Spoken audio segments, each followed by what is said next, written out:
Okay, now after our fast forwarding video, I'm going to show you guys quickly some stuff on the dodge and burn layers. I just want to blend out everything here and to show you guys, okay, this is what we've done on our dodge and burn effects. I have brightened up the nose a bit, darkened the side a bit, have worked quite a lot on the lips, darkened the edges of the lips and in the middle, have brightened that highlights on the lips again.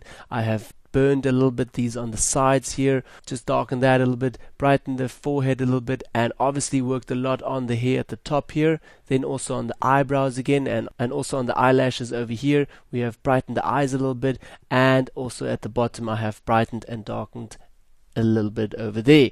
So this is just applying this technique a little bit onto your image and just creating a little bit of a depth into your image. So turn that off, turn it on, turn it off, turn it on, see how much it gives you already. It looks nice, but I still don't want to apply this to 100 opacity, so I'm going to take it down to say 70%, somewhere around there. There it looks good to me. Okay. Now the next step that we're going to do is just a final skin correction and just applying a little bit more. When you do a lot of dodge and burning, sometimes your whole skin gets a lot red, so what I'll do mostly after that is go to my adjustment layers here and go to hue and saturation over to the red side, and then I'll just take it down to -5, -6 and just adjust that a little bit. Okay, turn that on. Alright, leave that, go back here in my adjustment layers, and now what I'm going to do is just apply a new layer with a new solid color. So I'm just going to apply a little bit more color to all that gray areas that we created in the dodge and burn effect, and just to bring a little bit more color back into our image. Alright, go back here to the top, go to layer, then we're going to go to new fill layer and solid color. Then on our solid color mode, our blending options here, I want to put it to color, and then say previous clipping mask, no, we don't want that, and we want to set that to just skin correction. I'm just going to write skin C, okay, and now it obviously takes us to a white foreground color, a color picker. I'm just going to say okay and blend this layer off.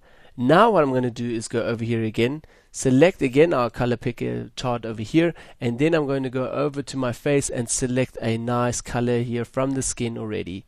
Say okay, that, okay, and now you will see that this whole, if I'm going to turn it on, all of the skin looks quite weird. So I don't want that completely. So what I'll do is take my opacity down to say just 3 to 4% opacity.